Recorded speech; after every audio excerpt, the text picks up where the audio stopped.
Portugal having clean sheets in 10 games in qualifying for these finals.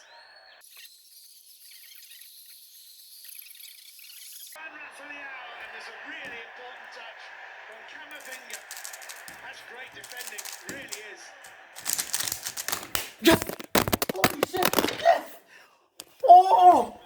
Yo! Finally! Holy shit! Fucking hell! That took way too long! Hell yes! Let me check this camera.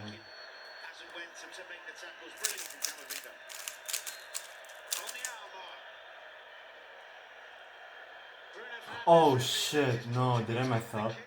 Oh no, I didn't. It was that, and then fuck yes, dude. Oh my god, yes.